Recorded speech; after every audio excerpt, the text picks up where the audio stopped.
Welcome to the Movie Take Podcast, starring Zach Mansberry.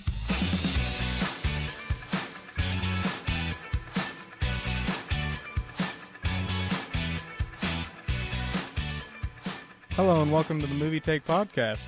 Thank you so much for joining me on my very first episode of the show that I created because I simply love talking about all things movies.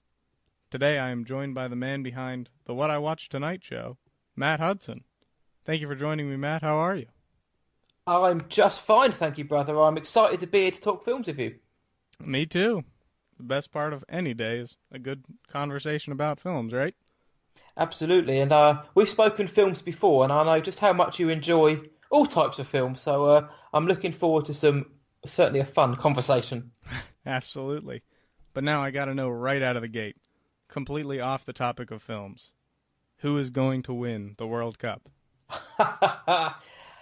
Well, my heart says England are going to win, but my head, which is usually right, thinks I can either France or Belgium. I think are going to win, only because they're the two best teams left, and obviously one of them's going to go out.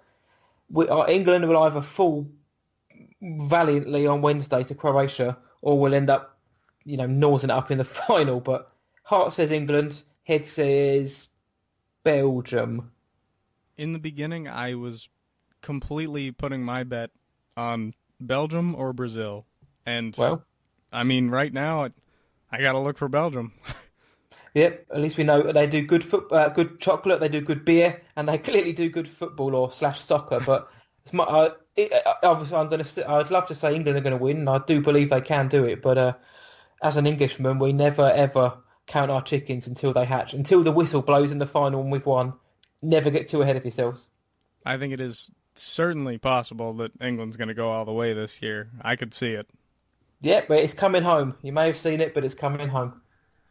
I'd still be pulling just to say that I was right for Belgium, but most of the time I'm wrong, so we'll see. Let's hope you are this time. But now, back to, I guess, a more off topic of movies. Whenever you're not watching movies or rooting for England, what can people find you doing? Other than working, which is the bane of my life, as it is for most people, I haven't got an exciting job. I spend time with my family and my young daughter. We go out, spend days out together, whether that's all of us together, whether that's just going for a walk. We go to the theme parks, go to the beach. I try to play guitar. I've done that for about 16 years now. Doesn't mean I'm particularly good, but I still try and play it. I used to write songs, but I love listening to music. I love watching sport. When it comes to actually doing either of them, I've seen better days. Watching films. Otherwise, just checking out music. I don't really like anything that's new, and I don't mean to sound very like a hipster when I say that, but I'm very much stuck in the 60s, 70s, and 80s for my music, and the 90s. But after that, or watching ice hockey. We've mentioned before, I've been following the Penguins since I was about 12. That's good. It is not this year. At least we lost to the eventual Stanley Cup champions, even if it was Washington. But I guess it would take a hard heart not to smile at Ovechkin actually winning for once. I was happy for Ovechkin, but really mad at Tom Wilson. Yeah, absolutely, and the coach as well. He's now left the Capitals, but I guess if we were going to lose to any team, I suppose one that had Ovi in it, as much as I didn't want the Caps to win, it's about time they actually did something. They've been in the league long enough now. But I think they'll be coming back hot next year. There's no question about that. Absolutely, yeah. I mean, I'd like to think we're gonna strengthen or at least hold on to our key assets.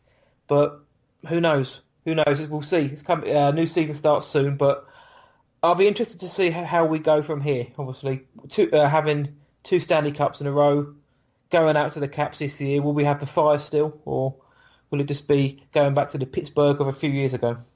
Yeah, you can't win every year, but once you've done it 2 times in a row, fans get hungry. Yeah, exactly. Yeah, and I know they're ravenous in Pittsburgh.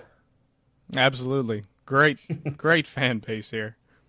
Can find us all over too, as you can obviously see. Yeah, and there's even one sitting over here in England. But I have been to some games, so I can hold that up to anybody. I went to the old Mellon Arena when it was still there as well, so I have my card as a fan. It's always a great atmosphere in Pittsburgh. Yep. Yes. Now, I guess we got to get into the movie topic eventually. So I'm There's nothing curious, wrong with that.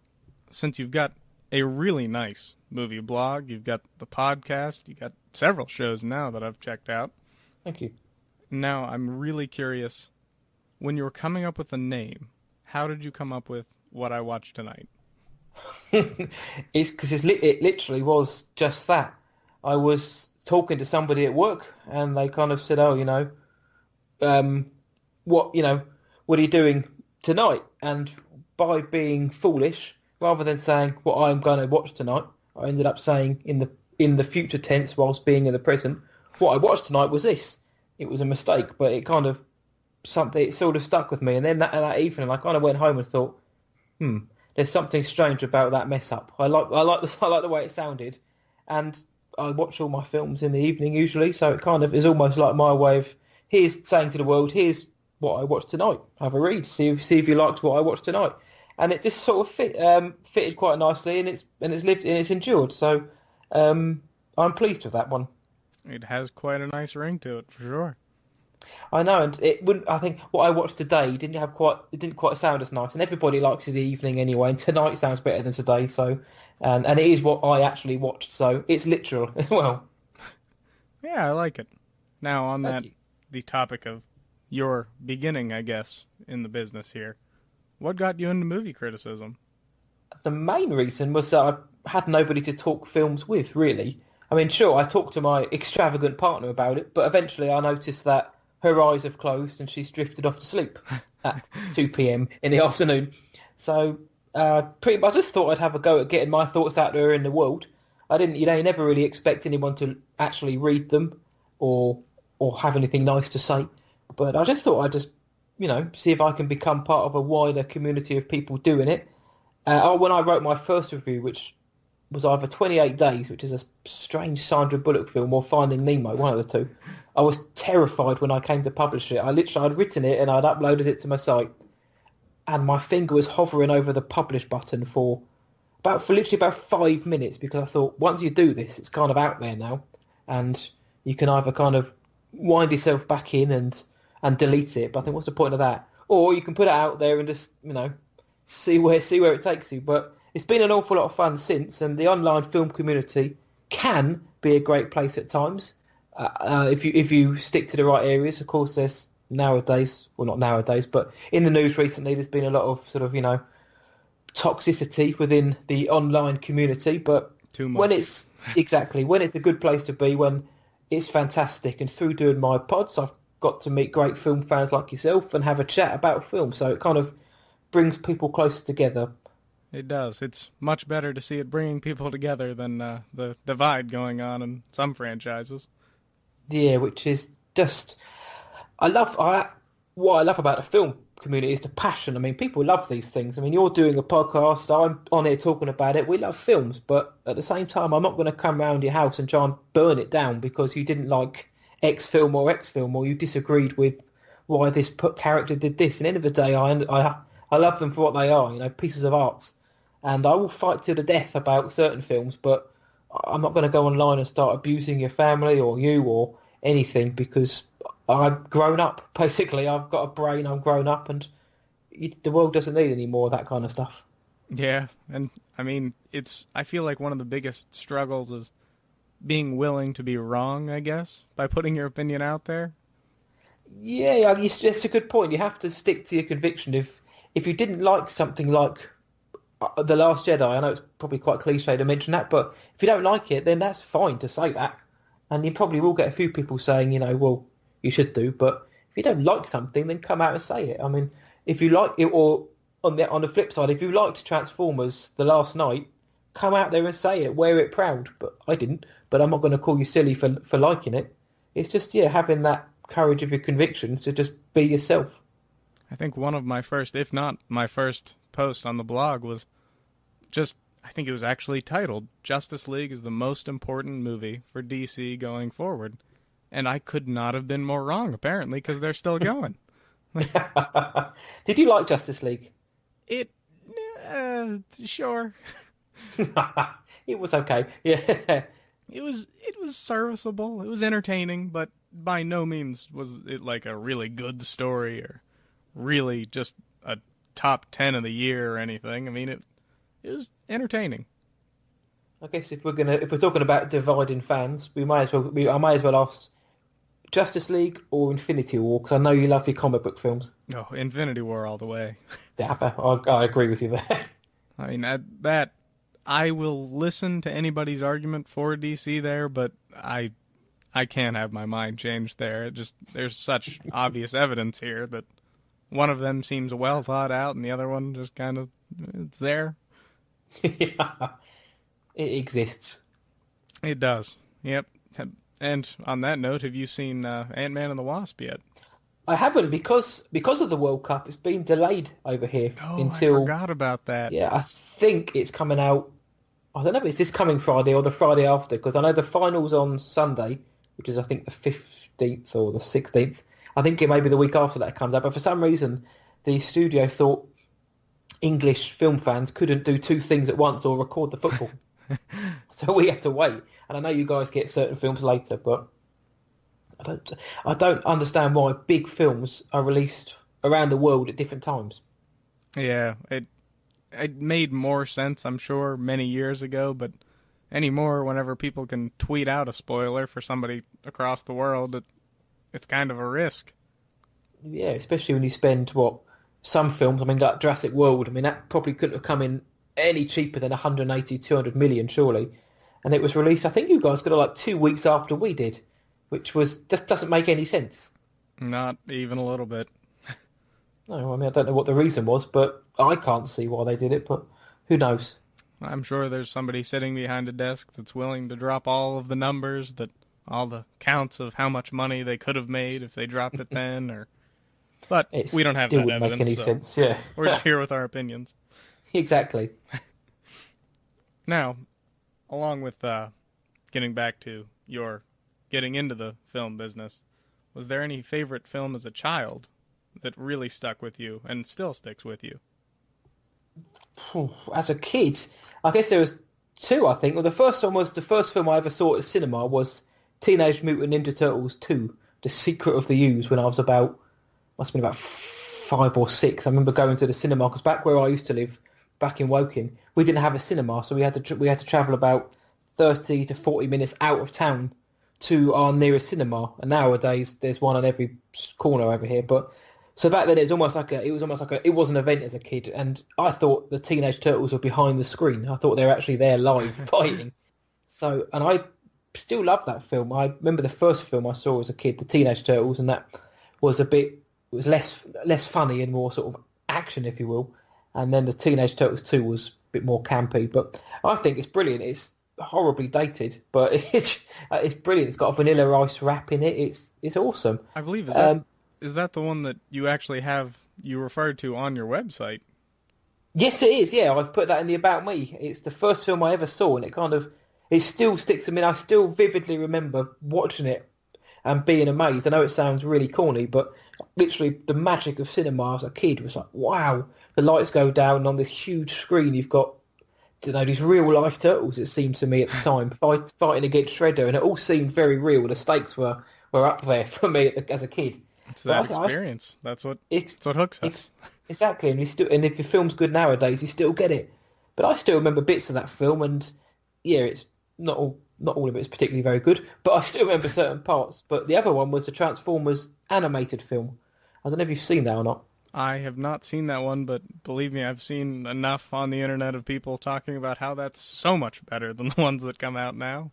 It's probably better than 99% of the Transformers films that came after. I like the first one that came out, but the Transformers one, it's a lot grimmer than I remember it being, because I saw it quite recently, and it's just dated as hell.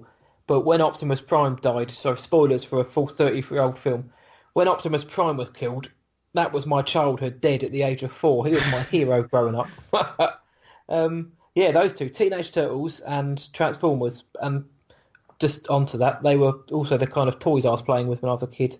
With Ghostbusters, Turtles and Transformers were my kind of toys as a kid. I wasn't allowed to play with the Star Wars toys because they were too expensive. Or they may be worth something in future. I miss those good old days of being little, and it didn't really matter whether or not the movie was good. It just mattered if it had the basic things, like a cool fight scene, some fun music playing in the background, maybe a corny joke here or there. There's plenty of those in the Teenage Turtles too. And I always really like the look of the pizza as well. The pizza always looks so good. Those were always great.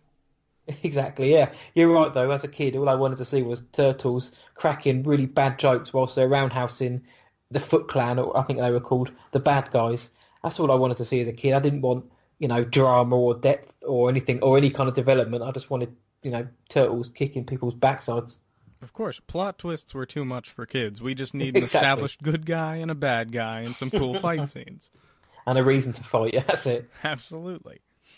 Now, along with your website, I was actually looking at my favorite part, I think, of your site, which is just the movie moments part. And I think that makes it so unique, looking at these different scenes that I feel like a lot of movie fans might not initially think of whenever they see that movie mentioned, but I love the way that they stick with you, the way that you talk about how much of an impact they had. Yeah, that was, well, you've reminded me, I need to update that a bit as well, but it's true, I set that up just because they weren't, it says on the site, they're not intended to be a snapshot, so it's not meant to be, when you think of, I don't know, The Lion King, you think of maybe Mufasa dying.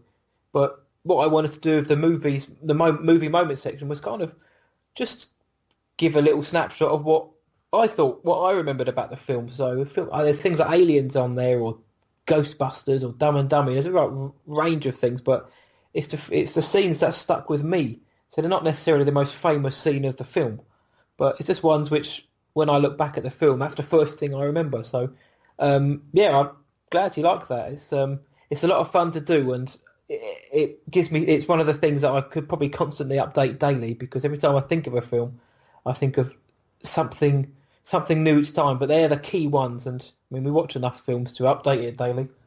I think the one that I really agree with is talking about in the Kingsman movie, the fight. Oh yeah. Oh, it's great. Yeah, I mean, that, to be fair, that probably is the most famous part of that film as well. But it's that moment when I first, because I love Colin Firth, proper English gentleman in a suit with his plummy accent and his very English demeanour. The way he just unleashes fury in that church is with what's it called, Freebird playing behind it, is one of the most joyful things I've ever seen. An incredible choice of a song for that scene. Yes. Yeah, and the choreography is awesome as well. If anybody out there hasn't seen it, just go YouTube that scene, because the whole thing's on there. Of course, and I'm sure it limited them as far as finding a song that lasted the entire fight scene. But whenever you find one that's 10 minutes long, I guess it works out.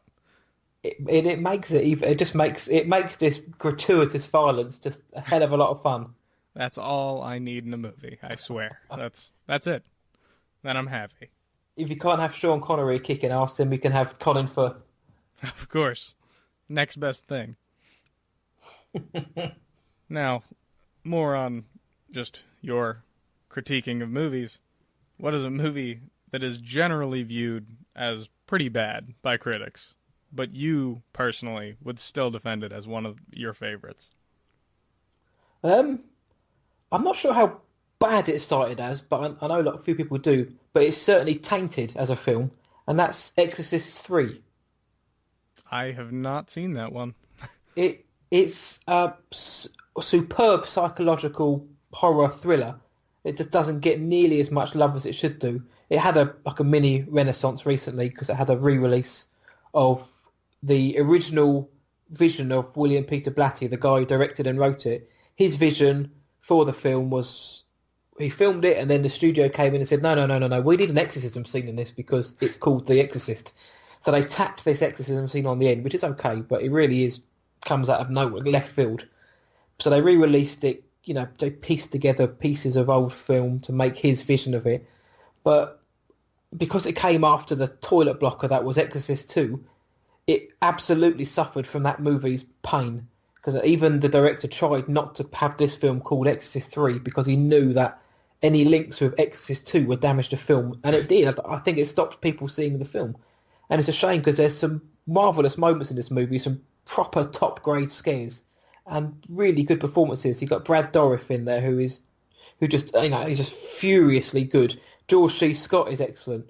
My favourite film is The Exorcist, but I say this with no biasness. Exorcist 3 is a superb film, but I think it just suffers from the stigma of, firstly, Exorcist 2 was that bad, and I guess in years that were past, the prequels to The Exorcist really weren't very good either.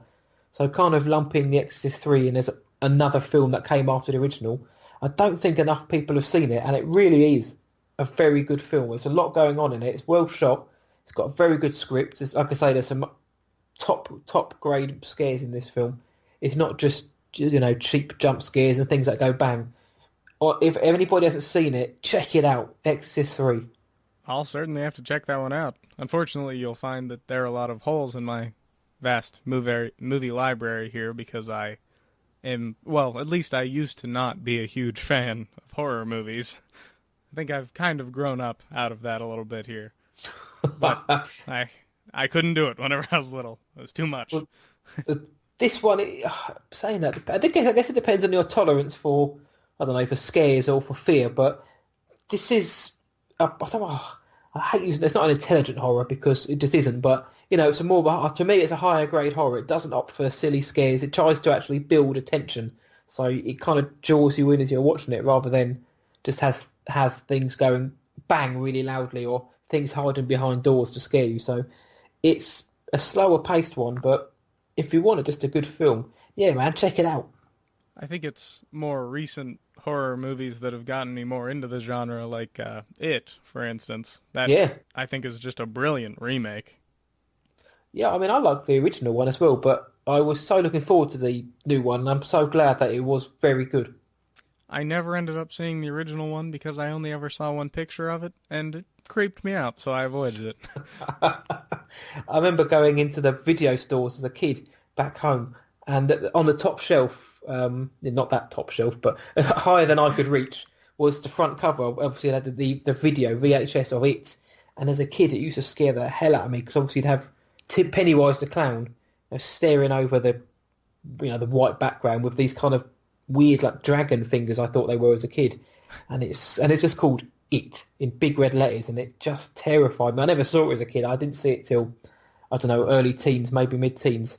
But once you've seen this new one, then yeah, the original TV miniseries may be a bit of a disappointment.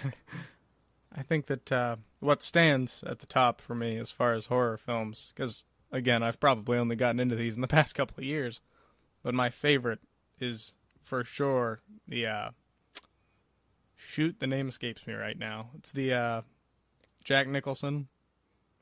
The Shining? There we go. Yep, The Shining. Yeah, I have. That's another film. I did see that a long time ago. I love that film. I know there's a Stanley Kubrick version of it. Yep. No, it is a Kubrick one, which is which one actually? Which one's is the Kubrick one? Is that that's the one that Jack Nicholson, isn't it? Yep. Okay, it's the one that he didn't do. There's one on TV which is more akin to the book, but I love that film, The Shining. I believe they're currently working on a sequel film to that now. Yeah, Dr. Slit. I've read the book. It's a very good book, but they've got Ewan McGregor in, which is always exciting for me because I love that man. Oh, he's so great. I wish I could see him in more.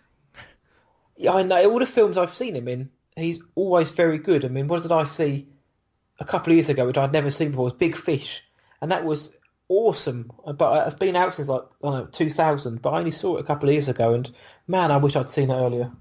I am waiting for the day that we see on a big headline as soon as you open Google Chrome, just right on the web browser. You just see a big, well, I guess not on Google, but any other web browser, it pops up as an ad, just tells you Ewan McGregor cast in the MCU, and everybody loses their minds. Oh man, you're probably going to get that before the Obi-Wan movie, which is a massive shame, but that would be awesome. I mean, that would be awesome because they've got pretty much every other talented actor alive has been in the MCU now. I think once you've had Benedict Cumberbatch in your cinematic universe, you've established that anybody can be in it. Yeah, which Benedict Cumberbatch can be an actual superhero with a cape on. Yeah, anything goes. I mean, I never thought that he would get to that point, but man, he kills it. Yeah, I liked that film. Again, I think a lot of people seem to put it towards the lower end of their MCU films, but I really enjoyed Doctor Strange. It's one I was looking forward to, and not just because I'd seen the trailers with the mind-bending effects. I just like the idea of this kind of weird Eastern influence type superhero film. I think it's certainly underrated. I think he nails the performance, and I think the story was pretty well done. Yeah, I can't argue with that. It had enough in it. It linked enough to the MCU to keep it there, but it almost had like a standalone feel to it as well at times. I think after he's been established as obviously a pretty vital role in Infinity War, I think a lot of people will be going back to that one. Oh yeah, I think his performance has made Doctor Strange 2 a must-see. Not because it links in necessarily to the story, but just because he's so good in it. Absolutely. Now, moving on a little bit here, have you ever played the game Deserted Island? With music, but never with film. Well, here's your chance. If you were Awesome. trapped on a deserted island but could take one film with you, what would it be and why? This is a tough one because I'd have to try and wrestle between two, but I think I would take Dumb and Dumber. Good call. If I'm going to live on that island alone till I die, then god damn it, I want to have some fun whilst I'm alive. You might Probably go my crazy. favourite comedy. Yeah. Oh well, yeah. But at least I could say the quotes to myself all day, every day. Then people will think you're really crazy. Yeah, but it's probably my favourite comedy. I can't think of a comedy which I enjoy more. I like Anchorman. That's probably quite a close second. But Dumb and Dumber, it's never lost its fun for me. It is clearly ridiculous, but I don't know. Jim Carrey and Jeff Daniels are so good together. It's so quotable. It's just a brilliant bit of comedy film. And again, if anything's gonna send me mad, I'd rather go mad with laughter than anything else. I believe it was the scene with the three of them together in the van that was on your favorite movie moments there. Yeah, because it's. I didn't realise it's improvised. It wasn't in the script. Jim Carrey just sat there and said, "Hey, do you want to hear the most annoying sound in the world?" and did it. And of course, when Jeff Daniels was sitting there laughing, trying not to explode, that's all real. And I don't know how I can't remember the actor's name, but I don't know how he kept it together in the middle. That is certainly one of my favorite scenes of the movie. I don't even know how he made that noise. I mean, he was right. It's probably the most annoying sound in the world. It is. I've tried over the years to try and make that sound, but I've never been able to. Never quite nailed that sound. It's never quite annoying enough. But I'm sure Jim Carrey can still do that perfect. Oh man, yeah. That was probably Jim. Well, I don't actually know. I think a lot of people might disagree, but for me, that was sort of peak Jim Carrey in terms of comedy. And I know it's fairly early because he had The Mask and that not long after, or around about the same time. I think I can't remember what came first. If one of them came first, The Mask or Dumb and Dumber, and because of how well that film did, he got a massive pay rise for whichever one came next, Dumb and Dumber or The Mask. But I thought he's just brilliant in this film. I think my favorite of his is easily between Dumb and Dumber or Ace Ventura. I forgot about Ace Ventura. It is so great. I can't It's get enough always of on it. over here as well. I quote that ridiculously. Which is I can't think. What's your favourite quote from it? Well, Alrighty Then is definitely the easiest one to drop in. Yeah. But then just the way that he carries himself in the movie, it just makes it so easy. You don't dress like him, do you, in that film? No, not quite. I'll pull that look off. No. And then even the sequel, there are plenty more in that one. Again, my favorite in that one, actually this one might be Bumblebee Tuna. Yeah. Because nobody's going to understand what that means if they haven't seen the If movie. you haven't seen it out of context, that sounds like take them off. I forget about those when I think of Jim Carrey. I don't know why. I love Ace Ventura, but for some reason I always think The Mask, Dumb and Dumber, and for some reason the Cable Guy, just because of the poster. But you also you've got Liar Liar is awesome. I think he has had several other ones that go under the radar like that. Even the Truman Show. Oh Christ, I love that film. It's an underrated, pretty serious role for him. Yeah, it was at the time, I suppose. Yeah, it's also a really good film, which helps And he did Absolutely. Eternal Sunshine of the Spotless Mind. It's a very serious role for him. He's very good in that. That one I think that's an emotional ride. Yeah, it is. Yeah, and just shows that he can actually act. Not that he couldn't before, but it's one of those films which really shows that it's like when Adam Sandler actually tries to act. He's actually very good. Jim Carrey's just the same. It is very unfortunate that Adam Sandler hasn't exactly tried to act in quite a while. But Yeah, I think Netflix are paying him far too much just to release absolute rubbish. Apart from that Meyerowitz stories, I like that, but all the rest of them are rubbish. there's no way that people are still attracted to Netflix for that anymore. I mean, they get it. It's over. I'd think so. You love to think so, but they either that or they're just still banking on one day he's going to come up with the next Waterboy again or whatever else he's been in, Mr. Deeds or Big Daddy, but yeah, or Wedding Singer. But those days are long gone, Sandler. Yeah, yeah. It's a shame. He's got some of my favorite comedies out there. Like Happy Gilmore is easily one of my favorites. Yeah, I haven't seen that for so long now. I like the Wedding Singer. I like it when he does these dramatic roles, but I just think he's just got very comfortable to earn a paycheck for, not really doing all that much.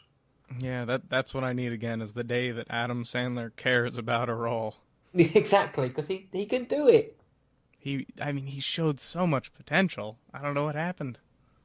I just think he got paid too much too quickly, I guess, and just kind of believed his own hype. Maybe I may be horribly wrong there, but to me it seems like he just believed in his own hype too much and thought whatever he released would be a massive hit, and he wouldn't really need to change. But it doesn't work like that. You've got to keep evolving.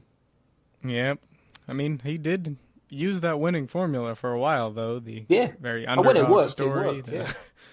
And I mean, he did a pretty good job in those roles beyond just kind of being a lovable idiot in a lot of them. But it's a shame. Yeah, I mean, when it worked, and when he's at his best, he's very funny to watch, and it's always good fun to see somebody like that really nail a good role. But yeah, they're kind of been few and far between, unfortunately, recently. Yeah, especially that movie Pixels was awful. Oh God, everybody in that should be cursed.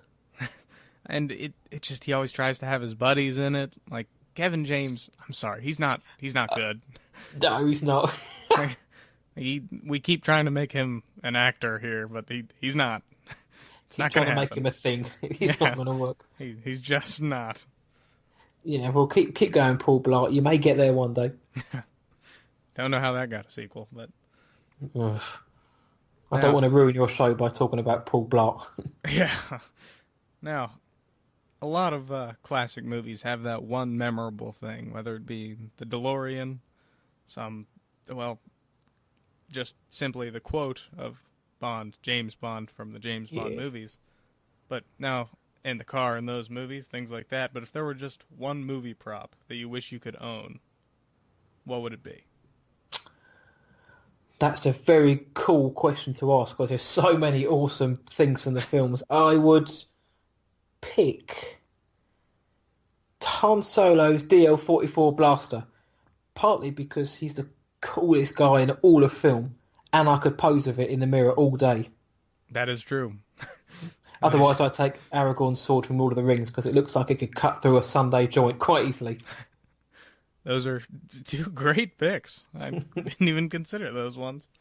I know, but then you mention things like the DeLorean, and I think, oh, have I undersold myself there? But I guess, yeah, that blaster, just because I could pose with it, and Aragorn's sword because you'd look pretty cool holding onto that or having it on your wall.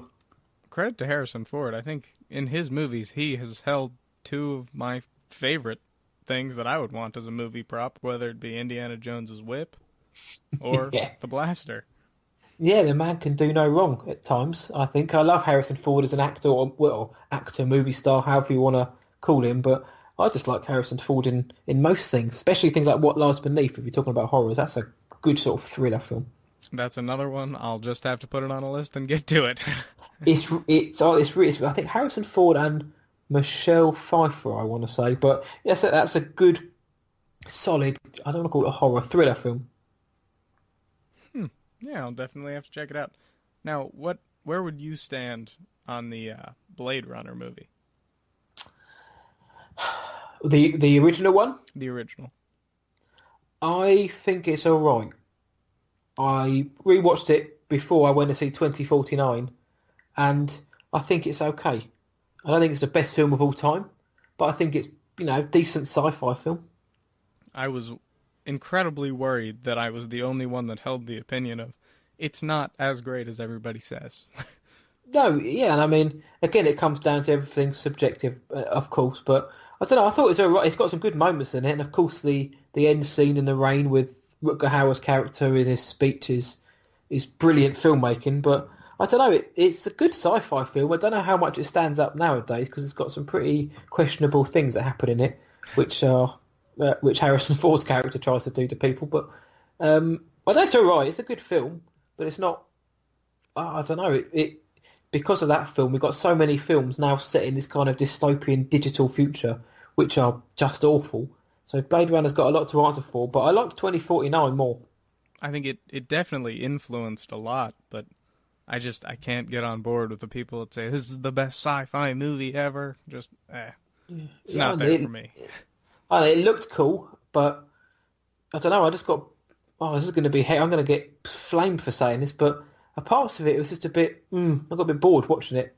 Again, it's not a terrible film at all, but I don't know, there's just something about it at times, it just kind of dropped off for me a bit, and I know 2049 is like 7 hours long, and I didn't prefer that because it's newer. It's nothing silly like that. I just thought the story was a lot better and it was a lot more gripping, I think, and also, yeah, it looked stunning, but I don't know, at times it dropped off for me, and when Blade Runner was good, I thought it was pretty damn good, but for the rest of it, I just thought it was all right. I agree with that. I'm glad you do as well, because otherwise that could have been a good argument to have. I could never get on board with it, but film is subjective. Too right.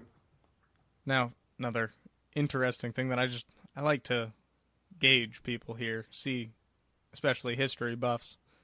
If there were one time period in history that you could set a film, when would it be? Good one. It's that's such a good question, because in my head you think, I don't know, the Vikings or the Romans or Henry VIII, and eat one of his feasts. But I'm going to go for the swinging 60s, baby, because over here in England it was a time where cool was cool. You had the mods ruling, the clothes were always sharp. Carnaby Street in London was the fashion mecca. There was peace and love everywhere, except where there was war, and it was just a really cool time. I mean, I've obviously got the Austin Powers film, which kind of spoofed the time. But it's just colour, vibrancy, some of the best music you're ever going to hear, and it's just a great vibe. So I don't know what I'd have. It'd be a 60s rom-com, I don't know, The Clothes actually, or a horror film. I don't know, a horror film set in the 60s would be quite cool, the Carnaby killing or something, but something in the 60s, just because I love the music, I love how everything looked, I love the time period, and it's just a time, when England ruled the world in terms of fashion, music, and a lot of other things. And football. We won the World Cup in '66. And it's certainly good to be on top, right? Of course, yeah. Certainly for a small island like us, we never usually are. But I'd have it in the 60s. But then I think, man, I'd love to have like a real historical drama, like Gladiator type level or something like that. It's a shame we just can't get a good movie like that anymore. Oh, man, exactly. I mean, Russell Crowe's still a bloody good actor, but yeah, I'd love to see another epic film. They tried with that Ben-Hur recently, but that was awful. The sword and sandals as a genre has really fallen off. It hasn't, that sword and sandals. It hasn't done well, has it? Not at all. But we occasionally get some bad remakes. Yeah, we're getting quite a lot of remakes recently. Well, like Ben-Hur for one, but yeah, Gladiator. If we can get another film like that anytime soon, I'd be very happy. That would be revolutionary. Yeah. Speaking of which, I think the Revolutionary War would actually be a pretty cool time period. Good point. That's point. Or I don't know, because I'm trying to think of a time which hasn't been explored before. Because you've got the American Civil War, which was an interesting time. Because I say studied it, but I've researched a lot into that over the years, and it's such an interesting time period as well. And because you've got the Gettysburg films, which are always fun to, I don't know, fun, but always exciting to watch. But there's so many awesome moments in history to pick from. Cavemen times. You've never had a good caveman film? Yeah, that'd be an interesting story to come up with, because we don't have anything really fact-based there, other than the fact that they were cavemen. The Flintstones doesn't count. Well, we could get another one of those. I'd be fine with that. Yeah. Let's get, what's his name? John Goodman back as Fred Flintstone. Honestly, good casting. Mm-hmm. Now, if you could star in any movie, if you could just take one movie that you absolutely love and say, you know what, I think I could be a pretty good lead in that one. Or even if you just thought, that might be a good time. If you could star in any movie, what would it be? I don't care how cliche this sounds, but Star Wars, the original, New Hope Star Wars. Who wouldn't want to be a part of the original Star Wars? I don't know, Luke, Leia, Han, and Matt. It just sounds right. And it's most, I don't know what it was to me anyway, but I don't know about the kids nowadays, but back in the day, it's most kids' dreams to be in that galaxy, and to be part of the one that started it all would have just been something else. I don't know, to be around when you've got the original, and at the time the only Obi-Wan Kenobi, this new guy called Darth Vader, and you got Mr. Cool Han Solo, and Luke, Han, and Leia. Just apart from Harrison Ford was about 30 at the time, but the others were quite young, so it must have been such a fun atmosphere on set. George Lucas wasn't old, and he's coming up with this new story about space wizards and that, and everyone thought he was crazy. And this must have been awesome to be there at the time, and well, I mean, it's endured for 40-something odd years now, and the amount of documentaries about that film, and even like a cameo actor or an extra in the background could make $50 or £50 signing autographs at conventions, so you could fill your pockets of it. But for me, just to be a part of that galaxy at all would be a dream come true. But to go back in time and be in that first one would be everything. Absolutely. On top of how awesome it would be to swing around a lightsaber and just start smashing things. You'd have to make the news, wouldn't you? Of course. And on top of that, you'd be so rich. Oh, exactly. So rich right now.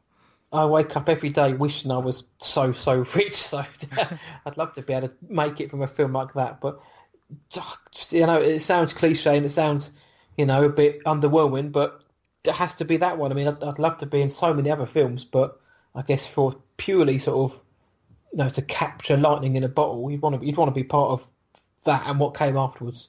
You want to be associated with that. From a huge Star Wars nerd, I completely agree with you. Yeah. I like the prequels as well, but I'd rather be in the original. The prequels might be a little bit more fun because the lightsabers looked a little bit more real. But yes, yeah, exactly. And the fights were very choreographed, but they still looked cool. And Hayden Christensen wasn't that bad. I've come out again and said it, but in the second one he was a bit iffy, but in the third one I thought he was perfectly fine. I'll stand by the third one. It was pretty decent. I'm entertained by that one. I enjoyed that one. The first one, I will never give any credit to it. It's a terrible movie. Oh yeah, that's bottom of the list for me. I can't get past it. But everybody knows that. So, yeah. Next up, I think we're going to try out a Movie Take Podcast original game here. Awesome. I like to call it Great or Terrible. In this game, I'll be rapidly listing topics, which you will simply label as great or terrible. Pretty easy premise. Okay. Most of these have nothing to do with movies, but they are all topics that somebody is probably arguing about on Twitter. Oh, yeah. So, without further ado, are you ready? I am ready. Great or terrible? I'm ready. Okay. Starting off with a good one here. Nick Cage. Great. Movie theaters that sell food other than popcorn. Great. The Expendables series. Terrible. That's a good point. Transformers. The new ones. Terrible. Okay. Star Wars prequels. Great. Ooh. Batman vs. Superman. Terrible. Good point. Henry Cavill's mustache. Oh, great. People that clap for a movie in the theater. Oh, terrible. Seeing movies alone. Great. The Movie Take Podcast. Great. Children's birthday parties. Terrible. Solo, a Star Wars story. Great. Die Hard. Great. Is it a Christmas movie? It's definitely a Christmas movie. Agreed. Nickelback. Oh, terrible. Couldn't agree more. Hot dogs. Great. Ending a World Cup football game, based on penalty kicks. If you win, great. But is it a good deciding factor? I think it's a great deciding factor. It's just luck of the draw. All right. Movie Pass. Great. All right. I mean, that was my terrible. last topic that I have listed. Actually, I know terrible because I know about Movie Pass and they're fiends. So now we need to just dive into this Movie Pass as a topic. Yeah, man. Because I agree, does not look like a good practice. But It sounds like one in theory, yeah. the business model, not really that great for them here, especially with the fact that they're failing miserably with it. But that does not discount the fact that I still have a Movie Pass card and will use it until they're out of business. Especially if you paid for it. But it's a good idea because I mean, over here, I don't know why you guys don't have it over there, but over here in England, you may have heard this before, but we pay, depending on which chain you go to, anything between £17 and £20, which is what, $20, $25 a month. And we get it's unlimited. You go as many times as you want to see whatever film you want. Just walk up. You can go and see 3, 4, 5, 6 films a day, every day for a month. You only pay, $20. I don't know why you guys haven't got that over there. I think I hear rumblings that there's something coming out which is similar, or there already is something that's been bought out. But I never understood why, almost like the home of Hollywood, United States doesn't have something as accessible as that. AMC just released, I think, like last Tuesday or something very similar to that. But whenever it's $20 compared to the $10 for Movie Pass is still going to have my money until they're gone. But pretty sure it won't be long before I've got to switch over. Yeah, if you can save some money and still... I think what's the deal with Movie Pass? Do you have to be near the theatre to buy your ticket? Is that right, or is that another one? I think whenever you have to sign in at a kiosk and stuff, I think you have to be there. Mm-hmm. But I realized at my theater we don't have a kiosk like that, so I can check in basically and have it kind of reserving me. Like it's got the money on the card and it's all ready from my house, and then just go to the theater and go for it. But I'm not really sure how it works, and because I obviously am not close enough to a big city theater that has all that worked out, like some of them in LA and stuff, but which I know those ones are the ones that really have beef with Movie Pass. Oh yeah. And I can't blame them, because at this point, if you're AMC, you're probably thinking, I might not get my money back for all this. Yeah, I mean, from everything I've heard in the movie universe, it sounds like the Movie Pass business model and the people who run it are absolute idiots by the sounds of it, because it just seems like they're just taking people for a ride when it really shouldn't be that complicated. Absolutely. But now diving back into some of your other answers here, if I had said as a whole for Transformers and not just limited it to the end ones, that's a tough one. Would it have been great or terrible? I think for the nostalgia and the memories, I would have had to say great, which reminds me of being a kid and playing with the old when toys were toys. But yeah, because it's just the new ones, then absolutely terrible. Yeah, although I will give the first one credit. I'll give that a pass, because that's just a good fun summer blockbuster film. The ones afterwards just kind of got sillier and sillier to the point where they're just literally the worst things I've seen for a long time. I still haven't seen that most recent one, and I think I'm going to continue to avoid it. Without trying to join the crowd, it is awful. I think I've given up on that. But will you be seeing the Bumblebee movie? Probably, but I think Michael Bay's producing it. But I think just because I think the guy from Kubo and the Two Strings, the animated film, directing it. I can't think of his name, but just because he's directing it and Haley Steinfeld's starring in it, it's quite a strange sort of, excuse the pun, word, but sort of threesome going on. Bumblebee, Kubo, and Haley Steinfeld. It's weird how it may all come together, but I may not be there opening night, but I'll definitely check it out. I can agree with that. I think I'm really impressed by Haley Steinfeld lately with Edge of 17.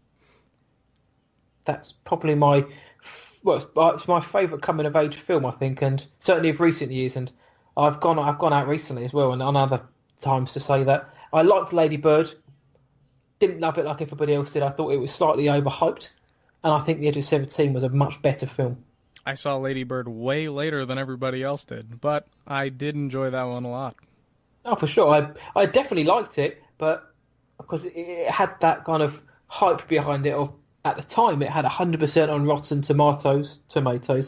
Everybody was saying that this is almost like a perfect film, and of course, it's impossible not to go into it thinking about that. So, of course, I was sitting there expecting to be. I don't know what I was expecting, but afterwards, I just thought it was a charming, good film with some great messages, great acting in it, but just something about The Edge of 17 I just thought was a better film. I was just more entertained by it. Absolutely. At first watching it, I thought, man, I'm upset. This doesn't have as much Woody Harrelson as I was expecting, but really, I ended up being fine with it because that was the first I had seen of Haley Steinfeld, and I really enjoyed it. Yeah, I'm not particularly up on her music because I'm too old for all that kind of music, but I liked her in that film for sure. Yeah, I thought it was pretty good, but they can't all be perfect. Yeah. Now, as I am now officially out of questions, I'd like to thank you so much for being on, Matt. No problem. Thank you very much. It's an honour to come on for this first show. I am, blown away that I'll be on here, but it's been a heck of a good time. You really motivated me, I guess, to start my own because I had so much fun on the What I Watched Tonight show, which, if anybody is listening and hasn't checked that out, please do. Thank you very much. I appreciate that. No, it's anytime anybody says anything nice like that, it's very nice to hear because obviously I'm just a little bloke from England who just talks about films, and of course, it's been great coming on here, and I'm looking forward to seeing where you go next with the show, who you get on, and checking out the content because there's some good stuff to come out of this. Absolutely. And if there's anything that you want to plug, please go for it. Well, yeah, you've mentioned the podcast and the website. You can find the website is whatiwatchtonight.co.uk. On there is all the movie reviews. There's a few blogs on there, movie moments. All of the podcasts are on there. There's a load of stable of podcasts on there now. There's different ones. There's Zach's episode on there as well, which is the most popular one I've had. And I said that to him before. So check that out. I'm also on... Mostly me listening, but... At least he liked the sound of his own voice. Also on Twitter and Instagram, just find What I Watched Tonight, and you'll find me on there. And if you want to chat movies, then come ahead. It's always good to talk to people. Please make sure you check out Matt on his site and give the What I Watched Tonight show a listen. Thank you so much for listening, and I hope I'll see you back for the next episode of the Movie Take Podcast.